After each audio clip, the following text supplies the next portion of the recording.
누가복음 8장 1절부터 보시겠습니다. 누가복음 8장 1절. 그 후에 예수께서 각 성과 마을에 두루 다니시며 하나님의 나라를 선포하시며 그 복음을 전하실새 12 제자가 함께 하였고, 또한 앞길을 쫓아내심과 병 고침을 받은 어떤 여자들, 곧 7 귀신이 나간 자 막달라인이라 하는 마리아와 헤롯의 청지기 구사의 아내 요한나와 수산나와 다른 여러 여자가 함께하여 자기들의 소유로 그들을 섬기더라. 8장의 내용을 말씀의 권세로 증거하는 것이라고 이렇게 제목을 잡아놨고, 이거는 통치 권세를 증거하는 내용 중에 일부분입니다. 뿐만 아니라 이 통치 권세를 증거하는 내용은 하나님의 의에 대한 그 증거를 하시기 위해서 지금 연역적으로 지금 우리 8장의 내용까지 내려와서 생각을 해볼 수가 있습니다. 먼저 그 말씀의 권세로 증거하는 것은 8장 1절로 21절까지고, 통치의 권세로 증거하는 내용을 22절서부터 56절까지 잡아놨어요. 그래서 오늘은 21절까지 살펴보거나 아니면 시간이 있으면 8장을 다 띄거나 이렇게 계획을 삼고 있습니다. 지금 8장 1절로 3절을 보시게 되면 예수의 사역과 섬기는 사람들이라고 이렇게 이야기를 했어요. 아마 우리 지금 민수기 공부하는 내용과도 무관하지 않다고 보여집니다. 언약자손인 예수님이 지금 하나님의 의를 실현하시기 위해서 이 땅에 오셨을 때에 그 의를 증거하시는 예수 그리스도의 사역자들이 12 사도가 포함되어 있다는 겁니다. 그 12 사도라고 한다면 언약자손인 예수 그리스도를 구체화되어지는 그런 개념으로 볼 수가 있어요. 우리 이스라엘 백성들은 이스라엘에서 생육하고 번성하는 그런 언약을 받은 백성이고, 그렇기 때문에 12 지파의 구조로 되어져 있습니다. 그래서 이 야곱의 언약, 이스라엘에게 준 언약은 12 지파에게 주는 언약이기 때문에 그 언약을 기반으로 해가지고 언약자손인 것을 증명되어지고 있어요. 우리 언약자손이라고 하는 것은 그런 맥락으로 매우 중요합니다. 구약성경에서 하나님이 언약을 하신 백성들이 있는데 그 언약 백성이 누구인가라는 이야기인데, 12 지파, 1000만 군대의 사람들을 12 지파인데 언약자손이라고 이렇게 이야기를 하거든요. 그런데 그 언약자손은 1000만 대군인데도 불구하고 단수를 사용을 합니다. 그 언약자손이라고 하는 그 용어에다가 단수를 쓰는 것은 바로 오실 자 예수 그리스도를 예표하는 사건이기 때문에 그렇거든요. 그렇기 때문에 예수님이 이 땅에 언약자손으로 오셨다고 하는 그런 것은 실체적으로 좀 그 약속이 이루어지는 거예요. 구약 성경의 내용을 실질적으로 이루시는 그 예수 그리스도의 사건인데, 예수 그리스도가 하나님의 의로 그 증거가 되어진다고 한다면 하나님의 기뻐하시는 뜻이 무엇인가를 끊임없이 이제 알아야 되겠고, 9장서부터 이제 10장서부터 넘어가게 되면 하나님 나라 중심으로 해서 증거되어지는 내용이 증거가 되어지는데, 지금 하나님의 의에 대한 증거라고 한다면 아마 구약 성경을 통해 가지고는 출애굽한 이스라엘 백성들이 시내산에서 율법을 받고 그러고 이제 광야 생활을 그들이 40년 동안이나 하게 되어집니다. 이 광야 생활을 통해서 그들은 끊임없이 이제 세대 교체가 되어지죠. 이 세대 교체가 되어진다는 이야기는 장차 우리 예수님이 오셔가지고 언약자손으로 우리 주님이 오실 거예요. 언약자손으로 오셔가지고 주님의 몸된 교회를 세우시고, 그 교회에 구원받은 성도들, 이 성도는 지금 이제 전부 중생인들이기 때문에 성령의 소욕과 육체의 소욕을 동시에 가지고 있는 사람들입니다. 그래서 이 육체의 소욕이 멸하여질 때까지 이 세상을 살아가는 백성들이기 때문에 세대 교체가 되어진다고 한다면 육체의 우리의 옷을 벗는 그때까지를 세대 교체로 볼 수가 있겠죠. 물론 우리 예수님이 이 땅에 오셔가지고 이제 이 땅에 오셔가지고 하나님의 그 의로 우리 주님께서 오셨어요. 하나님의 의. 그래서 로마서에서는 복음에는 하나님의 의가 나타났다 이렇게 이야기를 합니다. 하나님의 의가 나타나서 우리로 하여금 믿음으로 믿음에 이르게 한다고 그랬어요. 이 구약성경에 이런 언약섭리, 이 구약성경을 우리가 언약섭리라고 했을 때 신약성경에 대한 걸 우리가 성취섭리로 보지 않습니까? 그러니까 구약의 언약을 우리가 믿고 구약성경을 제대로 이해가 되어졌을 때 우리 예수님이 바로 구약성경을 그대로 이루시는 하나님의 의로 오신 분인 걸 우리가 믿게 되어지는 거예요. 이걸 통해 가지고 우리는 우리 하나님의 성취섭리를 이제 배우게 되어집니다. 우리 성도들의 믿음이라고 하는 거는 의로 인하여 이제 그 의가 나타나서 믿음으로 믿음에 이르게 하나니 오직 의인은 믿음으로 말미암아 살리라 이렇게 이야기를 했거든요. 믿음으로 산다는 이야기는 신구약 성경을 전체를 통해 가지고 계시되어지는 하나님이 어떠한 분인가를 우리가 이제 깨닫게 되어지죠. 이 신지식을 깨닫게 되어지게 되면 이 신지식으로 인한 하나님이 어떠한 분인가를 깨닫는 그런 믿음으로 우리가 살아간다는 거예요. 이 믿음으로. 그렇기 때문에 우리 성도가 믿음으로 산다는 이야기는 성경 내용으로 들어가 가지고 그 성경을 내가 이루겠다든지 이런 걸로 되어지는 게 아니에요. 적용이라고 하는 그런 오해가 이렇게 불어일으킵니다. 성경 말씀을 적용이 있어야 되지 않느냐 뭐 이렇게 이야기를 하는데 적용이라고 하는 건 그런 게 적용이 아니에요. 성경 말씀을 1.1이라도 더하거나 감할 수 없는 완전 무결한 하나님의 말씀이에요. 그렇다고 한다면 우리는 이 성경에 계시되어진 하나님이 어떠한 분인가를 깨닫고 이분을 경외하는 삶, 그분을 예배하는 삶, 그분을 믿음으로 우리가 고백하는 삶, 이것이 믿음으로 살아가는 거예요. 그렇기 때문에 우리는 성경의 어떤 내용이 지금 역사적으로 이루어진다든지 또는 우리 성도들이 어떤 심령에 무슨 변화가 있다든지 그것이 마치 우리 예수님의 성취되어지는 사건, 이 직접적인 사건으로 연결되어지면 안 됩니다. 이건 주님이 이루시는 사건이에요. 그렇기 때문에 주님이 이걸 이루기 때문에 믿음으로 사는 성도들은 이제 온전케 하시는 예수 그리스도를 바라보자 이렇게 이야기하는 겁니다. 우리를 온전케 하시는 분이 예수 그리스도시기 때문에 이분을 바라보고 그분을 믿고 살아가는 성도들의 믿음으로 사는 거예요. 우리가 성경대로 알고 성경대로 믿고 성경대로 살자는 이야기는 성경에 기록되어져 있는 어떤 내용을 우리가 이루면서 그걸 사는 것이 성경적인 삶이 아니란 말이야. 성경적인 삶이라고 하는 거는 하나님이 이렇게 언약한 대로 이렇게 이루어 가십니까? 라고 하는 걸 믿는 믿음으로 우리 살아가는 거예요. 주님이 지금도 여전히 살아계셔서 우리의 의가 되시고 하나님께로부터의 모든 그 율법의 저주로부터 우리를 대속해 주셨던 주님을 만나고 그분의 대속의 은혜로 우리가 이 성도라고 하는 이름으로 부름을 받았기 때문에 우리는 성도로 살아간다는 이야기는 거저 값없이 그냥 예수 그리스도의 대속의 은혜를 입고 살아가는 성도들이에요.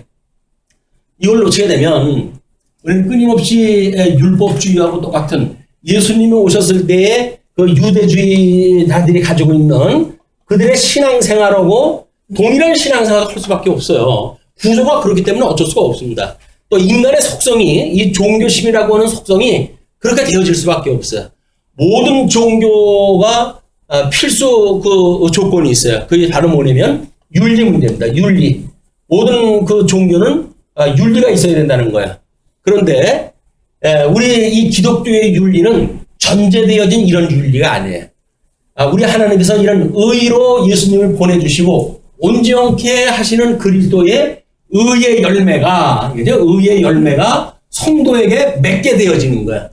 이걸 우리가 우리 말씀운동 서원교회의 로고스의 에네르게이아 이렇게 언약된 대로 이루어지는 건 상태, 성취되어진 상태, 이것이 의의 열매란 말이에요.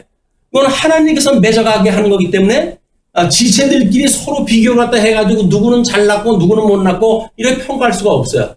주님께서 우리의 적당한 믿음의 분량대로 우리를 인도해 가시기 때문에 우리는 다 거기서 지족을 깨닫고 그리고 다른 사람을 나보다 낮게 여기고 이렇게 살아가는 거예요.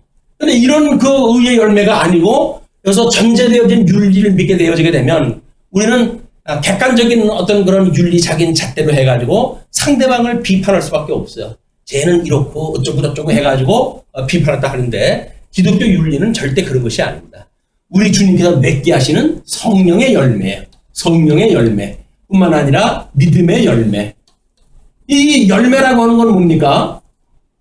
포도나무 뿌리로부터 해가지고 진액이 올라와가지고 그 가지에 맺게 되어지는 이거예요. 이 열매가 스스로 자기가 맺는 것이 아니라 뿌리로부터 진액이 올라와가지고 그 진액에 의해서 열매가 맺어지는 가지의 열매가 맺어지는 일이기 때문에 예수 그리스도로 말미암아서 성도에게 맺게 되어지는 열매다. 열매가 물론 축종이도 있어요. 축종이 여기서 하나님의 말씀을 이제 왜곡해가지고 듣는다든지 돌짝밭에 떨어졌거나 뭐 이렇게 해가지고 또는 가시떨기 나무 밑에 떨어진 것처럼 열매를 맺지 못하는 그런 경우가 있어요. 이런 하나님 온전케 하신 예수 그리스도를 바라보는 믿음이 없는 인간의 어떤 그런 전제되어진 윤리로 맺으려고 하는 그냥 잘못되어져 있는 열매가 없지 않아 있습니다. 그러나 우리 성도라고 한다면 하나님이 언약대로 이루시는 그걸 믿고 우리가 맺는 그 열매는 다만 소출이 30배냐 60배냐 100배냐라고 하는 문제지 쭉정이가 되어져 가지고 그 열매가 다시 증거하는데 어떤 씨앗으로 효과가 없는 그런 열매가 아니에요. 성도가 맺는 열매는 그냥 하나님이 주신 그 분량이 다를 뿐이에요. 그런 은사를 가지고 우리가 살아간다고 하는 생각을 가지시고 신앙생활 부담으로 하는 게 아니에요. 기쁘고 즐거운 마음으로 2017년 열어갔으면 좋겠습니다. 자, 그래서 지금 이 광야 생활을 갖다 했을 때 우리 뭐 오후에 공부할 거지만 밑에 이스라엘 백성들을 진을 치는 걸 하셨잖아요. 여기에 성전 중심으로 해가지고 진을 치도록 되어져 있어요. 성전 중심으로 해가지고 진을 쳐가지고 이제 뭐 유다 지파를 비롯해가지고 각 12지파를 4지파씩 나눠가지고 이렇게 12지파가 지금 되어져 있는 거예요. 성전 중심으로 해가지고 이 사람들은 되어져 있는 거예요. 성전은 하나님의 이름을 두신 곳입니다. 하나님의 이름을 두었다는 그 이야기는 언약대로 이루시는 그 하나님이 언약대로 이루시는 여호와라는 이야기죠.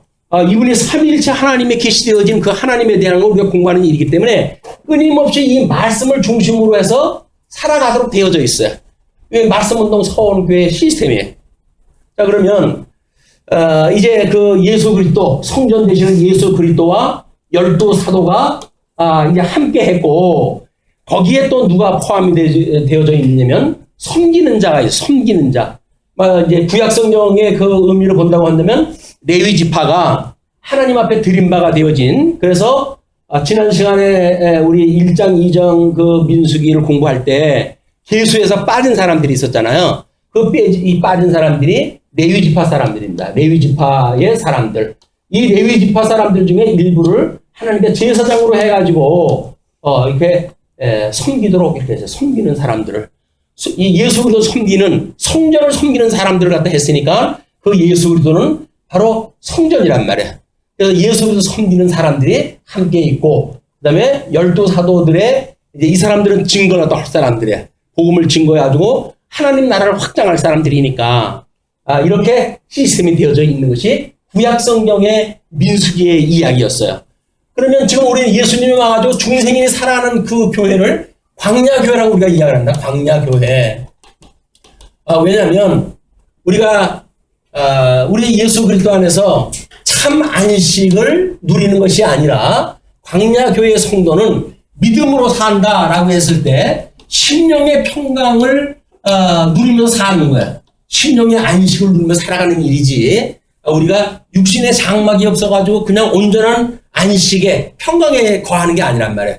때로는 근심할 때도 있고 때로는 안식을 놓칠 때도 있고 이래요. 이 믿음으로 사는 거는 한계가 있기 때문에 그럴 때마다 우리는 온전케 하시는 예수 그리스도를 바라보고 우리는 이 시험에서 이기게 되어지는 거야. 우리를 시험에 들게 하지 마시옵고 우리를 이 죄로부터 악으로부터 우리를 구원하여 주옵소서라고 하는 끊임없는 기도가 온전케 하시는 예수 그리스도를 바라보고는 기도예요. 우리는 그 예수 그리스도로 말미암아 중생인이 되어졌으니까 우리가 죽었던 우리를 살리신 분이 주님인데 지금 온전케 해가는 거에 당연히 주님께서 해가시는 거 아니겠어요? 그러니까 죽었던 우리를 살리신 것도 주님이 하시는 거고 살리신 그런 그 성도를 온전케 해가시는 그런 그 일도 여전히 주님께서 해가시는 일이다. 이건 성도의 몫이 아니에요. 물론 성도의 몫이 아니라고 해가지고 성도의 뭐 어떤 그런 조건이 배제되어지는 것도 아니죠. 왜? 믿음으로 성도로부터 나타나는 열매이기 때문에 온전케 하는 주권자, 주관하시는 분이 누구냐에 대한 믿음의 주권자가 누구냐라고 하는 문제고 우리는 다만 가지로서 그 온전케 하시는 그리스도로 인해 가지고 열매를 맺는 성도들이다. 이걸 우리가 하나님의 의의 현현, 예수님의 의로 드러났다고 한다면 의의 열매로 드러나는 것도 여전히 예수 그리스도의 영광의 모습이에요. 우리 그래서 성도는 예수님의 그런 그 영광의 모습으로 살아가는 겁니다. 우리 창세기 1장 28절에서부터 이제 흙으로 빚었던 그 인간들에게 하나님께서 우리의 형상을 따라 사람을 만들자라고 이야기하신 대로 우리 사람이 되어진 거거든요. 그 아담의 후손으로 해서 우리 인생을 살아오고 있는데 우리 예수 그리스도가 하나님이신 우리 예수님이 인간의 모습을 이 땅에 입고 오심으로 해가지고 그 예수 그리스도의 형상을 닮아가는데 진리의 거룩과 의에 합하도록 우리 형상을 닮아가는 거예요. 예수 그리스도의 온전한 형상에까지 이르도록 살아가는 것이 육신의 장막을 벗어버리는 우리의 과정을 겪으면서 이제 맺어지는 열매들입니다. 성도들은 이 육체를 벗어나는 수없는 과정의 고통, 그 고통은 바로 예수 그리스도의 형상을 빚어내는 예수 그리스도의 고난에 우리가 참여하는 거예요. 성도들의 어떤 그 예수님을 믿음으로 말미암아 당하는 환난, 이거는 우리한테 두려움의 대상이 아닙니다. 성경은 끊임없이 너희들이 환난의 날, 공고한 날 하나님 앞에 감사하고 찬양을 하라고 그래요. 아니 환난 날에 어떻게 찬양을 하다 합니까? 어떻게 감사를 합니까? 근데도 왜 신약성경은 그럴까요? 예수님의 온전한 형상을 닮아가는 과정이기 때문에 그래요.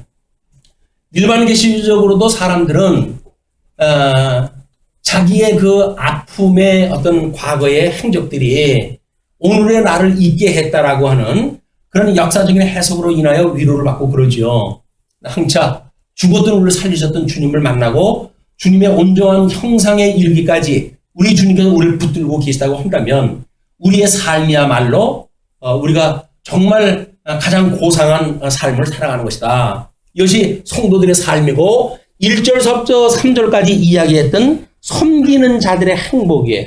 예수 그리스도 한 몸이 되어져 가지고 좀 한 몸이 되는 게 한 몸. 이건 머리가 되고 주님의 지체가 되어진 12지파로 해가지고 온전한 백성들이 하나가 되어진 그런 그 모습이 1절로부터 3절이 소개가 되어진 겁니다. 그런데 거기에 이제 섬기는 자의 그 소용을 이렇게 이야기를 했어요. 악기를 쫓아내심과 병 고침을 받은 어떤 여자들. 이제 그 복수로 써져놨고 거기에 이제 한 명을 대표적으로 소개를 했다 하는데 7 귀신이 나간 자 막달라인이라 하는 마리아와 7 귀신이 들렸다는 이야기는 아주 심각한 이 귀신의 영에 웅매었던 사람이에요.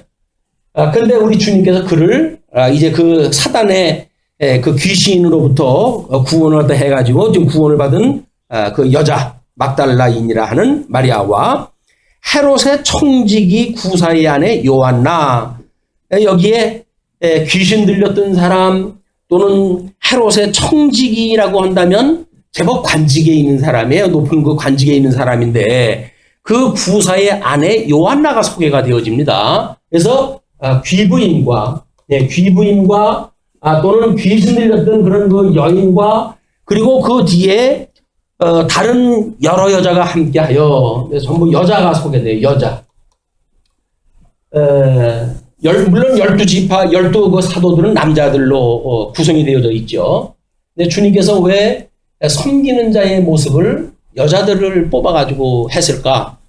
뭐 어떤 해석학자는 예수님 오셨을 당시에 이 남전여비 사상이 심각했던 때인데 이런 그 여자의 어떤 그 동등성, 인격적 동등성을 나타나기 위해서 뭐 그랬다 이렇게 이야기를 하는데 끊임없이 윤리적인 것이 아니라고 이렇게 이야기를 했기 때문에 그런 유혹으로부터 자꾸 우리가 경계를 갖다 해야 돼.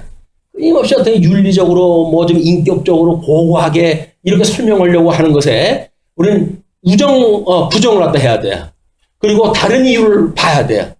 왜 예수 그리스도께서 당신을 섬기는 주님의 몸된 교회가 되어지는 어떤 그런 섬기는 자들을 여인으로 이야기를 했을까? 이것이 신랑 되어지는 남편과 그의 아내 되어진 주님의 몸된 교회의 관계를 설명하는 또 하나의 방식인 거야. 이제 10장부터 소개되어지는 하나님의 나라가 어떻게 소개가 되어지는지 그런 그 뉘앙스를 우리가 이제 여기서 볼 수가 있습니다. 그렇기 때문에 구약 성경에서는 레위 지파로 소개되어진 사람들도 남자, 12지파도 계수되어진 사람들이 전부 남자 이렇게 소개가 되어졌지만 예수님 때 오게 되어지면 이런 다양한 12지파의 사람들은 12명의 사도로 또는 레위 지파와 제사장들은 섬기는 자들은 이런 여인의 모습으로 해가지고 좀 소개가 되어졌다. 이렇게 보시는 것이 계시적인 입장으로 합당하다고 보여집니다. 그런데 헤롯의 그 사람들이 여러 여자가 함께하여 자기들의 소유로 그들을 섬기더라. 그들이라고 하는 걸로 봐가지고 주님만이 아니죠. 주님만이 아니고 주님과 함께 했던 12사도들하고도 포함되어지는 그런 사람들인데 12명의 사도들과 예수님과 또 거기서 여러 여자들 섬기는 중에 있었던 여자들과 함께 온다고 한다면 대단히 많은 그 구성원들이에요. 그런 그 구성원들인데 이 사람들이 자리를 통해 가지고 자기들의 소유를 가지고 복음을 증거하는 이런 그 사역자를 돕는 그런 거 일을 갖다 한다. 왜냐면 하나님께서 남자와 여자를 짓고 여자가 남자 아담이 홀로 사는 것이 아름답지 않기 때문에 돕는 배필을 만들겠다 이렇게 이야기를 했잖아요. 그러니까 돕는 배필이라고 하는 그런 맥락으로 해서 주님의 몸된 교회의 모습을 우리가 볼 수가 있습니다. 우리는 어떤 사람은 공급자, 어떤 사람은 수급자 이런 세속적인 개념으로 이걸 보면 안 돼요. 이거는 함께라고 하는 이야기입니다. 함께. 이 예수 그리스도의 은혜에 함께 참여되어진 자. 그러니까 이 사람들은 없는 거를 가지고 하는 게 아니에요. 다 하나님께 주신 거 가지고 하는 거예요. 12명의 사도들은 물론 자기 생업 다 포기하고 온 사람들 아니에요? 그러니까 온전히 주님에 의해서 살아가는 사람들이에요. 주님의 부름을 받고 주님에 의해서 은혜를 입고 그리고 주님과 함께 더불어 사는 이런 그 삶이 하나님의 의라고 하는 이런 온전한 모습입니다. 하나님의 의가 나타나서 그의 열매를 온전케 해가지고 하나님의 의를 이루어가시는 이런 그 모습을 우리가 볼 수가 있는 거죠. 자, 그러면 그렇게 예수의 사역과 섬기는 사람들을 소개하고 4절서부터 8절까지 씨 뿌리는 비유로 증거를 갖다 해요. 자, 우리는 뭐 마태복음서부터 마가복음까지 쭉 공부를 갖다 해오니까 뭐 또 그 얘기네. 뭐 이렇게 생각이 들 수가 있잖아요. 네, 그런 거는 우리가 어떤 스토리텔링이 없으면 그렇게 되죠. 우리가 이제 이 교회사에서 교조, 교리주의, 율법주의 이게 한계가 뭐냐면 성경 66권 전체를 묶어내가지고 어떤 문장을 하나 제시를 한단 말이에요. 이거 문장을 명제로 제시를 했을 때 이 명제는 변하지 않잖아요. 근데 성경 어디에 있는 내용도 갖다가 여기다 붙여놓으면 전부 말은 맞는 것 같아요. 근데 이거는 생명력이 없어요. 끊임없이 이 명제를 우리가 공부할 적에는 성경 66권을 통해 가지고 하나님의 말씀을 공부해 가지고 사실이 그러한가 하는 우리의 과정을 통해 명제에 도착을 해야 돼요.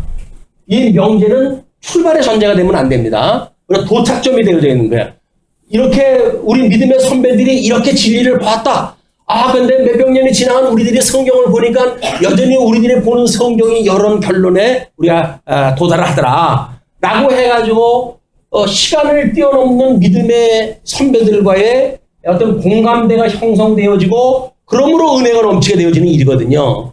근데 다 답을 만들어 놨는데 그 답을 가지고 문제를 풀기 시작을 하게 되면 그거는 세상 시험에서도 점수를 인정 안 해요. 과정 풀이가 없는 그런 그 시험은 불합격해. 모든 그 정답은 풀이가 정답이 돼야 돼. 그리고 정답이 어떤 거는 정답이 여러 개일 수도 있잖아요. 그렇기 때문에 풀이가 정상적이냐 아니냐가 중요하지. 여기서 선배들이 이야기했던 명제가 정답이라고 하는 것만 가지면 그런 율법주의에 빠져버리고 마는 거예요. 이것이 한국교회, 한국교회뿐만이 아닙니다. 종교개혁이 일어나고 500여 년의 지금 세월이 흘렀음에도 불구하고 여전히 우리가 뭔가 교조주의의 함정, 어떤 한계되어진 진리의 부분적인 이해 이런 걸로 주님의 몸된 교회가 몸살을 앓고 있는 현상이기도 해요. 그렇기 때문에 살아있는 하나님의 말씀을 가지고 우리 이 사건을 봐야 되기 때문에 제가 새해 인사했다 그렇게 이야기를 했어요. 시작에. 또 2017년 새해가 시작되니까. 그러나 또라고 하는 그 이야기는 단순 반복적으로 2016년도 한 해, 2017년도 한 해, 맨날 떠오르는 해가 또 떠오르는 해 하네. 그러나 또 이게 새롭게 시작되어지는 이 두 개가 얼버러져 있는 걸 우리가 만나야 오늘의 우리가 의미가 있는 거죠. 또라고는 반복적인 걸로 교조적인 걸로 해가지고 그냥 굳어져 버리게 된다고 하면 우리는 꽤나 시간을 뛰어넘는 사람들처럼 그날이지 뭐 이렇게 이야기를 하기가 쉬워요.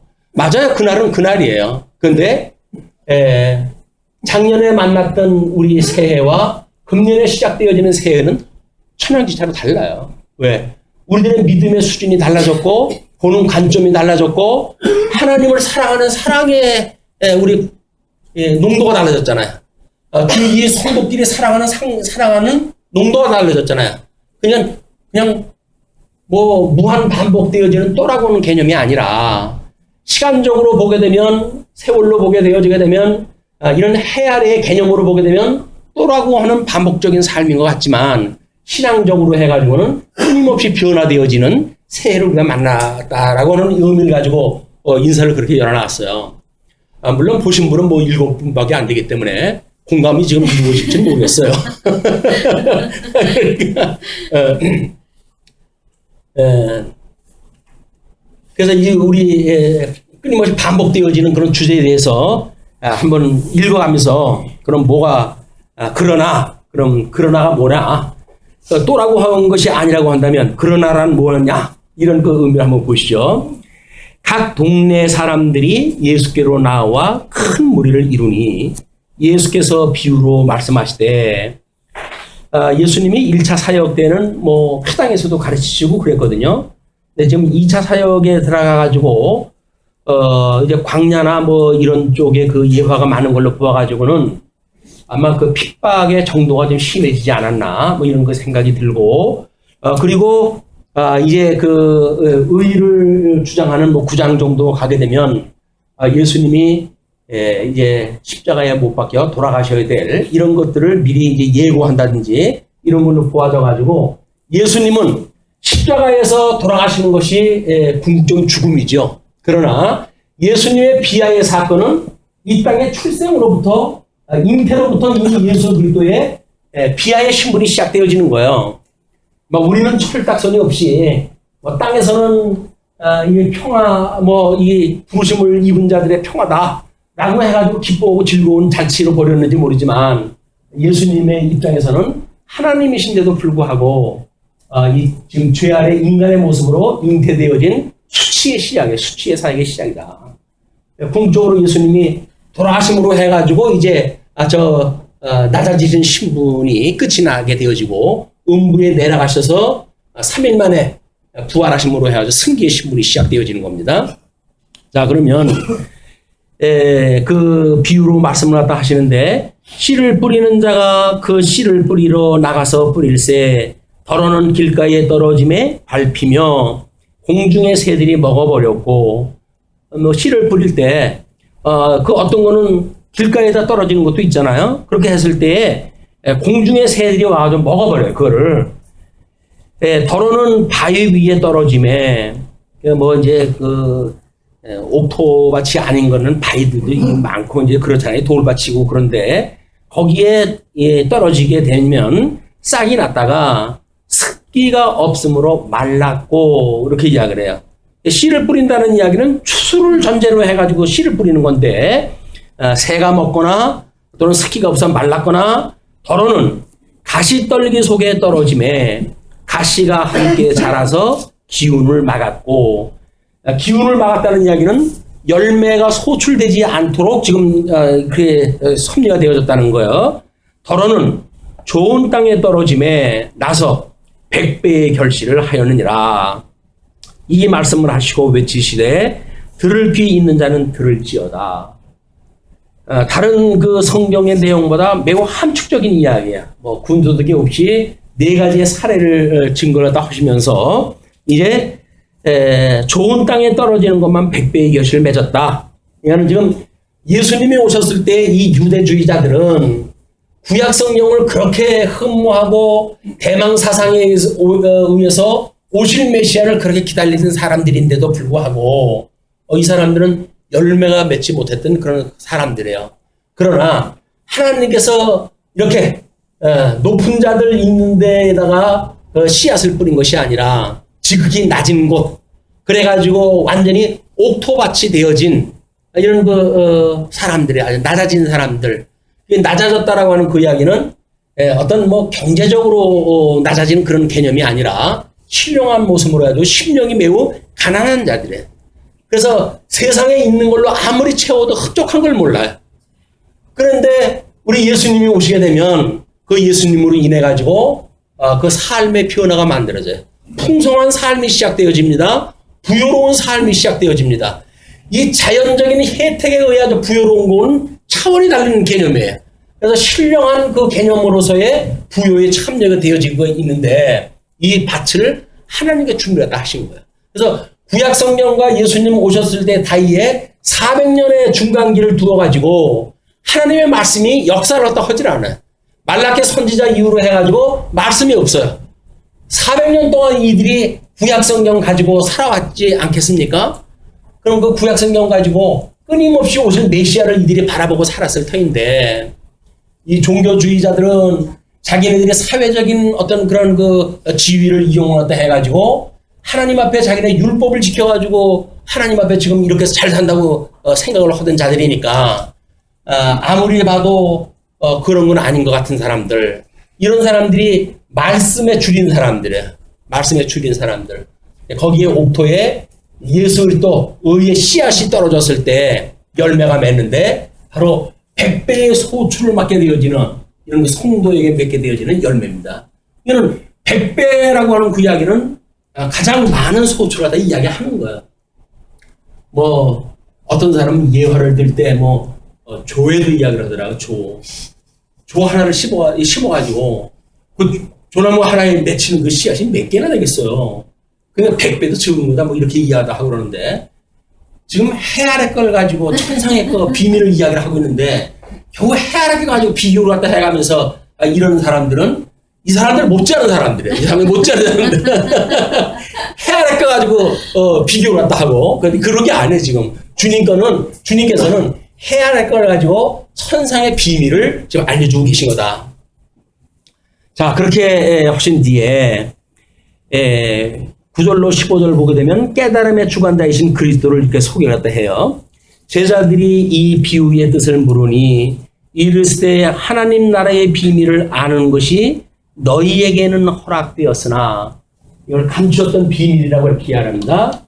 이 구약 성경에 기록되어진 것은 바로 오실 자 예수 그리스도에 대한 예표적인 그런 그 내용들인데, 이들이 이해했던 것은 메시아가 이걸 이룬다는 이야기가 아니라 자기네들이 이룬다고 이렇게 믿었던 사람들이니까 이 비밀에 대하여 몰랐던 사람들이에요. 비밀을 몰랐던 사람들, 이 사람들은 여전히 비밀하고는 상관없는 쪽에서 이제 구원을 이야기하고 종교를 이야기를 하고 그리고 그 일세를 이제 풍미하는 이런 그 인생의 삶을 우리가 볼 수가 있습니다. 그런데 예수님께서는 비밀을 아는 것, 이것이 너희에게는 허락되어졌다는 거예요. 이게 뭔지 알지? 이거 이야기예요.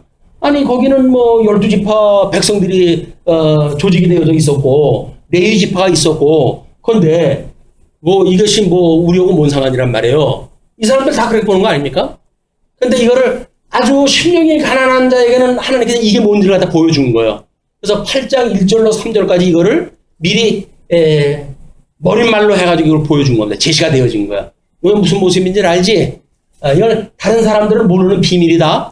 이렇게 해가지고 주신 건데 우리 2000년 전 예수님이 오셔가지고 100배의 결실을 맺는 자들한테 이 비밀을 알려주셨는데 2017년 벽두에 주님께서 오늘 또 이 비밀의 문을 열어주신 거예요.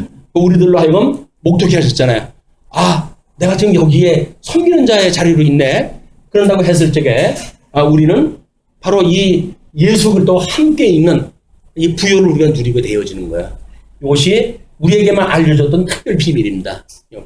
특별한 그 비밀이기 때문에 너희들한테 알려주었다는 이야기죠. 너희.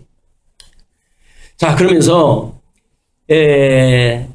다른 사람에게는 비유로 하나니 이는 그들로 보아도 보지 못하고 들어도 깨닫지 못하게 하려 함이라. 거기 뭐 우리 이사야서 6장 9절 말씀을 인용한 건데 하나님께서 계시를 갖다 했잖아요. 근데 아니 왜 보아도 보지 못하고 들어도 듣지 못하고 깨닫지 못하게끔 이걸 하신 건 뭐예요? 하나님의 계시를 영광을 지금 계시를 갖다 했는데 이 영광 계시하고 한다면 만천하에 다 드러나야 될 거 아니겠어요? 근데 왜 비밀로 해가지고 어떤 사람은 모르게 했을까요? 요게 또 우리의 신묘막측한 양대 언약에서 이야기하는 그 내용이에요. 하나님께서 복과 나라를 우리한테 주셨는데 이걸 상실했잖아요. 상실함으로 해가지고 모든 사람들이 저주 가운데 그리고 세상에서 살아가는 거예요. 사단이 죄가 이제 주관하는 이런 세상에서 살아갈 수밖에 없는 이런 곳에 있었는데 하나님께서 이 중에 어떤 자들은 여기서 살다가 심판날까지 쭉 가가지고 심판에 이르는 백성이 있는가 하면 어떤 자들은 예수 그리스도로 말미암아 이 의에 참여하게 되어지는 자가 있는데 요거를 구원받은 백성이다 이렇게 이야기를 하는 거예요. 그러니까 하나님께서 이 양대 언약은 행위 언약을 인해서 행위 언약을 인해 가지고 다 망하게 하세요. 다 망하게 하세요.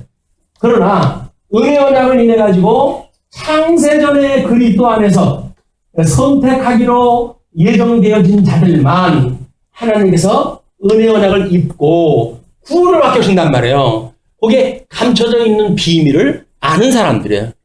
내가 하나님의 택한 백성이 맞나? 복잡할 거 없어요. 비밀을 알면 그거는 택한 백성이에요. 근데 이것이 나의 구주가 되시는 분이 주님이로군요 라고 하는 걸 믿게 되어지게 되면 이 비밀이 우리는 다 알려준 거 아니에요. 이거는 택한 백성한테만 주시는 특별한 사인이란 말이에요. 근데 그거 믿다가 가는 사람도 있던데요. 믿은 게 아니죠. 온전히 믿은 게 아니에요. 온전히 믿는 사람들은 끊임없는 음부의 권세가 공격을 할 때 해오는데도 불구하고 온전히 하시는 예수 그리스도를 바라보고 살기 때문에 중간에 도중하차가 될 수가 없어요. 그런데 온전히 하시는 예수님을 잊어버리는 사람들, 뭔가 자기 의의가 개입되어진 사람들은 곧잘 비밀을 이야기할 적에는 하나님의 은혜요라고 이야기하다가도 여기서 살아가다가 보게 되면 그냥 그런 말로 그딴 얘기지. 제가 IQ가 얼마인지 아십니까? 제가 다 깨달은 거지. 이렇게 해서 자기를 자랑하는 사람들이 있어요. 이런 사람들이 종교 지도자로 지금도 많이 있을 수 있기 때문에 교회사 2000년 동안에 이 복음을 전하던 사람들이 오히려 자기는 복음을 증거하고 멸망에 이르고 어떤 사람은 그 복음을 듣고 구원에 이르는 놀라운 대반전의 역사가 계속되어진 거예요. 가르치는 자에게는 지극히 순종이 요구되어집니다. 중요한 거예요. 말로만 가르치면 뭐래. 자기는 믿지 않으면서. 그건 다른 사람 구원을 위한 나팔수로 하나 쓰신 거예요. 그러다가 이제 용도 폐기. 너는 이제 그만해. 그렇게 되면 그 사람은 어디로 가야 돼요? 그냥 가야 돼요. 믿지 않던 사람이니까. 근데 믿는 사람은 열매가 몇 개끔 되어 있다니까요. 우리가 이 열매가 소중한 걸 믿어야 되는 거예요. 열매를. 하나님께 주셨던 이 열매. 모든 게 열매 아니에요. 이분께로 예수님 믿고 나서부터 지금까지 모든 삶이 이분께서 맺게 하신 거 아니에요. 범사에 그걸 인정할 때 해야죠. 이것도 주님께서 주신 거네요. 아이고, 오늘 호흡도 주님께서 주장을 하시네요. 오늘 내가 존재하는 것도 주님께서 주신 거네요. 내가 기동하고 있는 것도 여전히 주님의 은혜네요. 이걸 인정하는 거예요, 이게. 그런데 정신이 없을 적에는 내가 열심히 살아가지고 내가 이렇게 튼튼 건강하게 살아가는 거지. 이렇게 생각하는 순간 그 사람은 예수님을 믿지 않는 거란 말이에요. 우리 예수님 믿는다는 건 뭐예요? 여전히 우리 생명의 주인이 되시는 그분께서 우리를 붙들고 있다고 하는 사실을 믿는 거예요, 우리가. 아느냐 모르냐 간단하다니까요. 구약 성경 보고 이것이 오실 예수님에 대한 이야기로군요. 알면 그 사람은 비밀을 안 거예요. 근데 비밀을 알았다, 섰다, 이루었다, 라는 걸로 끝이 나버리게 되면 그 사람은 정말 그냥 끝나버리는 거 많은 거예요. 근데 우리는 섰다 함도 아니요, 이루었다 함도 아니라 온전케 하시는 그날까지 끊임없이 주님을 의지하는 사람들, 그걸 예수를 믿는다고 그러는 거예요. 예수를 믿는다는 이야기가 예수를 믿으면 건강할 줄 믿습니다라고 그런 것이 믿는 게 아니에요. 성경대로 이루어지는 이 역사를 통해 가지고 주님이 정말 우리의 구속주로군요. 우리의 그 대속주로 해가지고 우리를 위해서 돌아가신 분이군요. 주님의 몸된 교회를 당신의 지체로 해가지고 여전히 온전케 해 가시는군요. 이걸 믿고 살아가는 거예요, 우리가. 자, 그렇게 이제 하기 때문에 그들은 보지 못하고 들어도 깨닫지 못하게 하려 합니다. 이 비유는 이러하니라. 씨는 하나님의 말씀이요. 또 길가에 있다는 것은 말씀을 들은 자니 이에 마귀가 가서 그들이 믿어 구원을 얻지 못하게 하려고 말씀을 그 마음에서 빼앗는 것이요. 어렵게 설명이 안 돼 있어요. 예수님께서 예를 드는 건 아주 그냥 읽으면 이해가 되도록 되어져 있습니다. 그 마음에서 빼앗는 것이요. 이 바위 위에 있다는 것은 말씀을 들을 때의 기쁨으로 받으나 뿌리가 없어 잠깐 믿다가 시련을 당할 때에 배반하는 자요. 시련을 당할 때에 배반을 하는 그 사례가 있게 되어져요. 근데 그건 왜냐면 음부의 권세가 결코 무너뜨리지 못하는 교회를 세우신다고 주님께서 약속을 갖다 했는데 그런 약속을 믿지 않는 거예요. 그러니까는 우리 주님이 어떻게 새 언약을 하시고 새 언약대로 이루시는지에 대한 예수 신약 성경에 계시되어진 우리 이 성자 하나님의 사역을 보게 되면 우리는 음부의 권세는 나를 무너뜨릴 수가 없어. 사탄아 물러가라. 이렇게 하면서 우리가 살아가는 것이 믿음으로 사는 성도들의 삶이란 말이야. 사탄이 우리한테 나한테 절하면 내가 이거 주지 그러면은 나도 모르게 거기다 무릎 꿇고 꾹 하고 절을 갖다 해요. 한 번만 미친 척하고 절하게 되면 준다는데 근데 준다고 하는 대로 주면 그게 사단이 아니죠. 말로만 준다고 그러는 거야.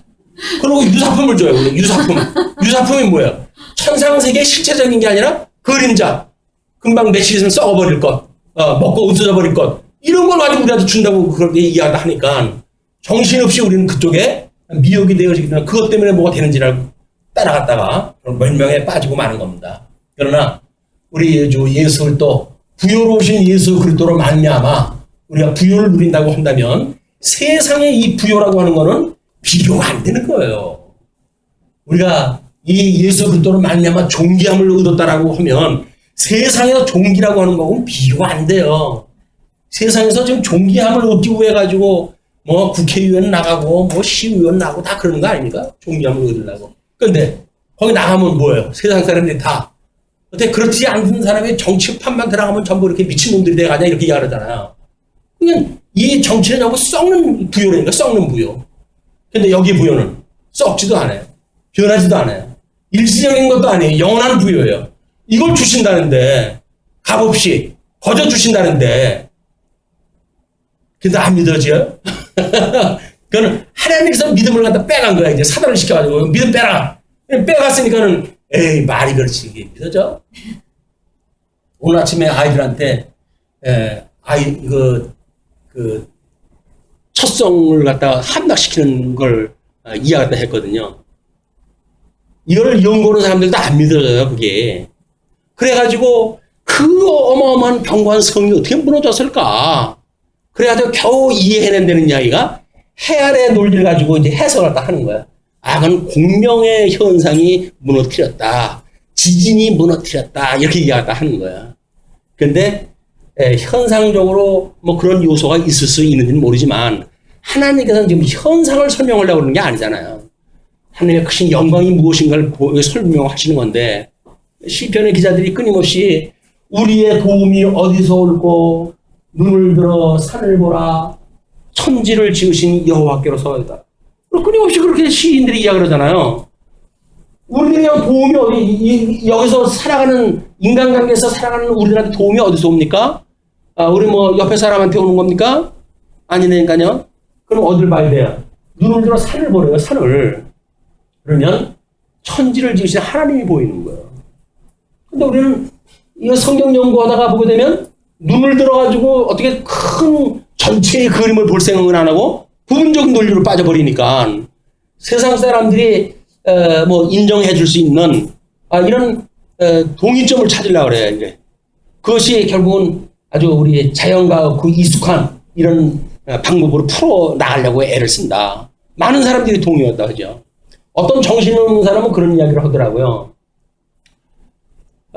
예수님이 하나님의 아들로 이 땅에 태어났다고 하는 그거를 세상의 요즘 젊은이들이 그걸 어떻게 믿냐. 그러니 많은 그런 뭐 신화라든지 그런 거 이야기에는 뭐 박제거세가 뭐 알에서 났다든지 뭐 그렇게 해가지고 젊은 세대들이 다 인정하지 않냐. 그러면 예수님도 그렇게 설명하다 하면 되지. 굳이 동정에서 났다고 해가지고 그걸 믿어지지 않게 이야기할 필요가 뭐가 있느냐. 라고 말하는 정신없는 교사들도 있어요. 근데 그런 사람들 말 들으면 안 됩니다. 아니 예수님이 하나님의 아들로서 동정녀로 태어난 것이 표적적인 사건인데 다른 사람들이 인정하는 걸로 이걸 이야기를 하자는 거예요. 많은 사람들이 인정한다고 뭐가 필요하다고요. 아니 말씀 듣는 성교에 1000만인이 모이면 무슨 소용이 있어요. 다 믿지 않은 사람들이라고 한다면 그 사람들은 뭘 하겠다고요. 믿지 않은 사람들하고. 사회사업 하죠. 사회사업. 그게 무브먼트예요. 무브먼트. 말씀으로 해야지만. 뭐가 실질적으로 이루어져 가는 것 같잖아요. 세일을 통해 가지고 뭐가 이루어져 가는 것 같죠. 전국적 규모를 가지고 뭐가 되어지는 것 같죠. 무슨 소용이 있어요. 조그만 음부의 권세가 와서 공격으로 돼버리면 그냥 와야 돼버리고 말 그런 그 조직이. 이 조직은 하나님께서 세우신 조직이라고 한다면 주님의 몸된 교회도 마찬가지예요. 여기서 작은 일에 충성하는 자가 큰 일에 충성할 수가 있는 것처럼 그래서 하나님의 이런 그 말씀에 이런 작은 말씀 하나도 우리는 흘리지 않고 듣는 것, 인정하는 것 이것이 믿음의 매우 중요한 이 우리의 어떤 그 근간이 되어진다. 자 이렇게 하면서 가시떨기에 떨어졌다는 것은 말씀을 들은 자이나 지내는 중 이생의 염려와 재물과 향락의 기운이 막혀. 여기 아마 요즘 세상인 것 같아요. 이생의 염려, 재물, 향락, 뭐 향락이 극에 달하는 세상이니까 지금 요즘 뭐 선교사들도 뭐 성추행 문제 때문에 난리도 아니에요. 6.25 때 난리다. 어떻게든 그냥 다른 이 어떤 하수도 문화가 완전히 이 상수도 문화를 갖다가 치고 넘어와가지고 쓰레기 문화가 되어져 버렸어요. 기독교 문화가 쓰레기 문화가. 그러니까 선교사라고 해가지고 제3구 힘없는 사람 때 복음 증거한다 뭐 이렇게 이야기를 해가지고 교사의 어떤 그 역할, 뭐 지위 이런 걸 이용했다 해가지고 못할 대로 하는 거예요. 그걸.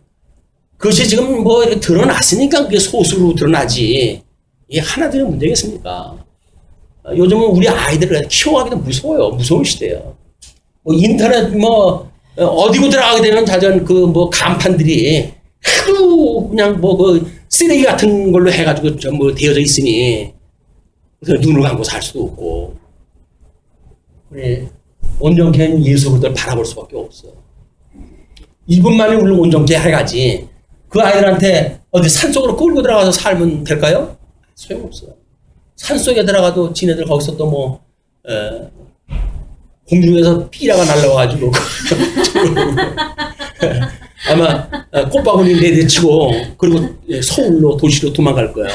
그게 우리 과거의 대한민국의 모습들 아닙니까? 고향 산천 다 버리고 돈 번다고 해가지고 서울로 공장지대로 몰려들고 그때 그거고 또 결부가 돼가지고 이 한국 이 1000만인의 선교 시대의 장이 열린 거예요. 그러니까 주님의 몸된 교회는 이 진리의 말씀을 깨닫고자 하는 사람들이 아니라 세상에 썩을 것들, 이걸로 뭔가 좀 배를 채우겠다고 하는 사람들로 지천이 되어진 거예요. 그걸 우리가 고상한 단어로 기복주의라고 이야기를 하지요. 근데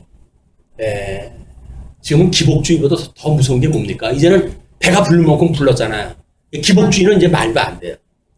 요즘은 철저하게 세속주의에 의해 가지고 세상 거하고 동일시되어지는 이런 시대에 우리가 살아가고 있다. 전부 기능주의, 일중심, 합리주의 이런 걸로 해가지고 어떻게 하면 효과를 갖다 낼 수가 있을까? 어떻게 하면 이 주님의 몸된 교회를 우리들의 힘으로 해가지고 100배의 열매를 맺게 할 수 있을까? 라고 해가지고 예수 그리스도 자리에 우리가 달아버린 거예요. 주님 자리하고 우리 자리하고 완전히 바뀌어버렸어요. 그래가지고 우리 세속주의, 합리주의 그런 걸로 뭔가 일 중심으로 해가지고 일을 만들어내자고 그러는데 우리는 일 중심이 아니죠. 하나님의 영광의 계시 중심이에요. 계시 중심. 그러니까 하나님의 그 계시의 영광을 배우고 익히는 교회, 의의 영광을 배우고 익히는 교회, 기업의 영광을 배우고 익히는 교회, 우리는 그냥 학습의 의미가 있는 거예요. 하나님에 대한 학습의 의미가 있지. 뭘 이루겠다고 해가지고 사람들을 돌려치고 뭐 이렇게 해가지고 세상의 모든 기업의 뭐 아주 유명한 이 계획들 이걸 교회에다 다 끌어다 쓰는 거예요 지금. 그래서 대단한 그 효과가 있습니다. 없잖아 있어요. 하면 된다라든지 뭐 이런 걸 가지고 주님의 몸된 교회를 그렇게 끌고 가는데 주님의 몸된 교회는 성도들이 끌고 가는 게 아니에요. 하나님의 은혜로 되어지는 거라니까요. 성도가. 그럼 우리 보고 믿는 거예요. 아니 하나님이 어떻게 우리 같은 인생을 불러가지고 이 놀라운 은혜를 깨닫게 하시고 은혜에 참여케 하시고 주님의 이런 놀라운 사역을 갖다 해가십니까? 하나님 감사합니다. 은혜에 이런 그 성도들의 삶을 사는 것이다. 자, 이제 그렇게 하면서 16절 보시게 되면 18절까지 믿음의 주관자이신 그리스도에 대해서 이렇게 이야기를 합니다. 누구든지 등불을 켜서 그릇을 덮거나 형상 아래에 두지 아니하고 등경 위에 두나니 이는 들어가는 자들로 그 빛을 보게 하려 함이라. 들어가는 자는 어디예요? 뭐 주님의 몸된 교회, 우리는 아까 여기서 에덴에서 성실되어진 에덴에 대한 의미 뭐 이런 것들을 이야기를 했으니까 연결돼가지고 이제 이해가 더 하시면 좋겠죠. 숨은 것이 장차 드러나지 아니할 것이 없고 이 숨은 것이 예수님이 오셔가지고 십자가에 못 박아 죽으셨다가 사흘 만에 부활하사 음부에 내려가셨다가 그 다음에 승천하시고 이때까지 감춰져 있는 거예요. 예수님이 죽었다가 부활하는 사건은 지금 상전의 이야기이기 때문에 이게 아직 예수님이 이걸 설명을 안 했잖아요. 아직도 이건 비밀이에요. 그런데 이것이 하나도 숨긴 것이 없이 다 드러난다. 이렇게 이야기를 했잖아요. 그래서 이제 이 광야 생활이 하나님의 의라고 한다면 약속의 땅, 가나안 땅 들어가서 선민국가를 하나님께서 창건하시고 분국해 하시고 유숙해 하시고 그리고 회복을 갖다 하는 역사 이걸로 인해 가지고 예수님이 죽었다가 부활하실 것이 다 설명되었잖아요. 구약성경에. 이 구약성경을 가지고 그걸 보게 되면 주님이 끝내 십자가에 돌아가셔야 되는구나. 이런 걸 우리가 믿게 되어지는 거예요. 근데 예수님 돌아가실 때까지 수많은 사람들이 따라가잖아요. 예수님께서 자괴감이 들으셨던 것 같아요. 내가 이러려고 이놈들한테 복음 준 거야. 뭐라 그러세요? 너희들이 나를 따르면 이 복음을 인한 것이 아니라 먹고 배부른 까닭이다 그러잖아요. 먹고 배부른 까닭이다. 세상 걸 위해서 다른 사람들이 구름처럼 따라다녔어요. 그리고 알짜배기는 얼마 없어요. 알짜배기는 11조로 드리는 요 레위 지파가 천만인의 그 대표로 해서 드려진 인물들 아닙니까? 지금 10분의 1 정도가 아마 알맹이고 나머지는 축쟁이가 아닌가 뭐 이런 생각이 또 듭니다. 그래서 우리가 소수라고 하는 그것이 하나님의 나라는 수에 있는 것이 아니라고 그러잖아요. 하나님 나라의 진면목이 뭔지 이걸 보고 진정한 우리 예수 그리스도를 우리가 누리고 공유하는 이런 그 시간이 되어줬으면 좋겠습니다. 그러면서 장차 이제 그러므로 너희가 어떻게 들을까 스스로 삼가라. 누구든지 있는 자는 받겠고 말씀을 듣고 그 말씀을 들을 수 있는 자는 받겠고 없는 자는 이제 이런 자들이에요. 자기네들 아주 자의식이 강해가지고 무슨 소리야? 내가 이거 가지고 우리 이 조상 대대로 해가지고 살아가는데 이렇게 믿는 사람들은 믿지 않거든요. 그런 자에 될 거는 그 이야기죠. 없는 자는 그 있는 줄로 아는 것까지 빼앗기리라 하시니라. 우리들한테 주어지는 그 믿음은 하나님의 은혜로 주시는 거예요. 은혜로 주시는 것. 그리고 19절로부터 21절 말씀의 열매는 맺는 주님의 가족이라고 이렇게 이야기합니다. 말씀의 열매를 맺는 것이 주님의 가족이다. 그런 이야기. 19절 예수의 어머니와 그 동생들이 왔으나 무리로 인하여 가까이 하지 못하니 어떤 이가 알리되 당신의 어머니와 동생들이 당신을 보려고 밖에 서 있나이다. 예수께서 대답하여 이르시되 내 어머니와 내 동생들은 곧 하나님의 말씀을 듣고 행하는 이 사람들이라 하시니라. 새로운 개념의 가족관계를 이야기하죠. 이제 12지파가 천만인으로 해가지고 하나님의 사람들로 이제 부름을 받은 사람들이에요. 그래서 이걸 인정하는 일이 뭐라고 그랬죠? 지금 아브라함에게 속해져 있는 자가 나는 아브라함의 자손이에요 라고 하는 사람들이 할례를 받는 사람들이에요. 이 할례를 받은 사람들이 전부 아브라함의 자손이라고 하는 이야기라고 한다면 애굽에서 아브라함에게 열조의 언약을 기억을 하시고 그를 불러냈을 때 이들이 유월절을 지키게 되어지죠. 그래서 하나님의 아들들 가운데 속해 있는 소속, 우리 아브라함에게 속해 있는 언약의 자손 가운데 특별히 유월절이라고 하는 걸 지켜가지고 구원에 임하게 되어진 백성들, 개념이 다르죠. 전체의 개념이라고 한다면 구원받은 사람들의 부분적인 개념이에요. 그것처럼 예수 그리스도의 이 대속의 사건은 물론 이제 심판을 받는 사람들은 그렇지만은 씨앗을 뿌리는 비유로 봤을 때 말씀을 듣는 자들이 있잖아요. 돌짝밭에 떨어졌거나 또는 가시떨기나무 아래 떨어졌거나 말씀을 듣는단 말이에요. 그럼 그 듣는데도 불구하고 그들이 세속적인 미혹에 따라 가지고 그걸 잊어버리게 되잖아요. 그것이 이 세속적인 관계 그리고 천상의 관계, 실체적인 관계가 어떻게 다른가 그런 그 이야기거든요. 지금 이 관계를 통해 가지고 지금 그 모친과 그 다음에 동생들이 찾아왔다고 그렇게 이야기를 했어요. 이거를 가족의 가족. 그런데 당신 모친하고 동생이 왔습니다 라고 이야기를 했더니 누가 모친이면 누가 동생이냐 이 말씀을 듣고 있는 여기에 사람들이 가족이다 이렇게 이야기하는 거예요. 신개념 예수 그리스도와 함께 있는 것 이것이 가족이란 말이에요. 그래서 우리는 가까운 이웃이 먼 사촌보다 낫다고 이야기하던가요? 왜 그래? 혈육관계라고 하는 멀리 떨어져 있는 혈육관계는 실질적으로 여기서 도움이 안 돼요. 근데 가까운 이웃은 베란간 불이 나도 와가지고 꺼주고 협조해 줄 사람은 가까운 사람이지 먼 친척이 와가지고 도와줍니까? 아니지. 그냥 가까이에 있는 함께 있는 이것이 바로 하나님의 사람들의 가족의 개념이 가족. 예수 그리스도로 말미암아 중생을 얻은 사람들, 같은 곳을 바라보고 있는 사람들, 같은 가치를 보고 살아가는 사람들. 주님의 몸된 교회는 위로는 하나님을 사랑하고 이웃을 내 몸같이 사랑하라고 하는 율법을 사랑하는 사람들이에요. 하나님의 계명을 사랑하는 사람들이에요. 그러니까 하나님을 사랑하고자 하는 사람들이 모였으니까 자기를 자랑할 게 없잖아요. 하나님을 높이는 사람들만 모였는데 그리고 이웃을 사랑하는 사람들이니까 사랑하는 관계가 다른 사람을 찍어 누릅니까? 안 되잖아요. 주관하는 것이 사랑하는 관계입니까? 아니잖아요. 요즘은 법정에서 걸립니다. 부인 사랑한다고 하는 힘으로 가지고 압제를 갖다 이렇게 되면 끌려 들어가요. 사랑이라고 하는 미명 아래 폭력을 써. 말이야, 그 사랑이 아니에요. 사랑이라는 거는 뭐예요? 다른 사람을 자기보다 낮게 여기는 거예요. 존중히 여기는 거예요. 이용이 되었으니까 실거리가 없잖아요.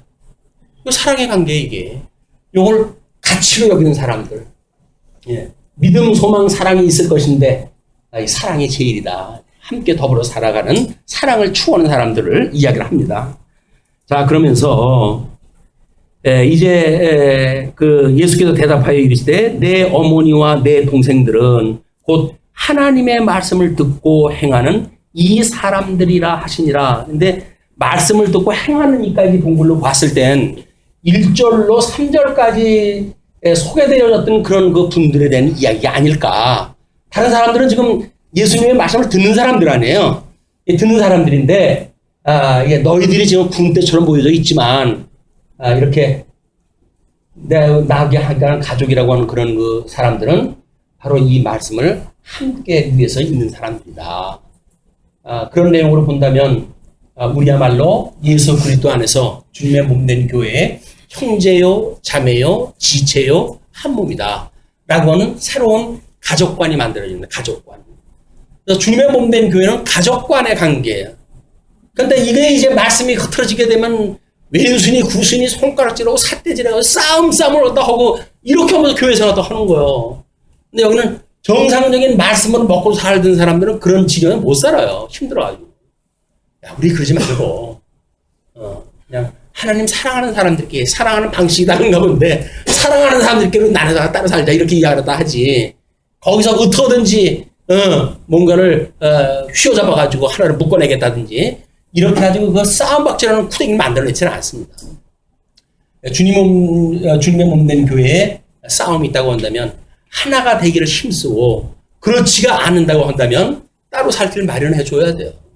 그래서, 어떠하니 네가 믿음의 수준이 다르다고 한다면 더 키워질 것에 가서 신앙사도 하고 나중에 우리는 언제든지 주 안에 한 백성인들이니까 우리 언제고 만나서 기쁘고 즐거운 시간도 또는 슬프고 한 시간도 모여서 위로받고 이렇게 하자. 그게 되어진 거예요. 그래서 뭐 싸우고 헤어졌다고 해가지고 장례집 안 가고 뭐 결혼식 안 가고 그럴 필요 없어요. 그건 인간 사이 이야기니까. 그때 또 모여가지고, 지나간 얘기 하기 좀 민망스러우면, 그냥 웃음으로 그냥 지나가 버리고, 현재 아무나 묻고 하는 수준으로 해가지고 진행이 되어지고, 어느 정도 그 아픔을 충분히 이해가 되어져서, 정말 그때는 내가 너무 몰랐지? 라고 만약에 자기가 사과한다고 한다면, 아유, 형제요. 우리가 쌍수로 그를 환영을 하다 해줄 이유가 있는 거죠. 정말 사랑의 관계가 뭔지, 복잡한 거 아무것도 없어요. 가족 관계를 갖다 보면 된다니까요. 가족 관계. 오늘은 여기까지 하도록 하죠.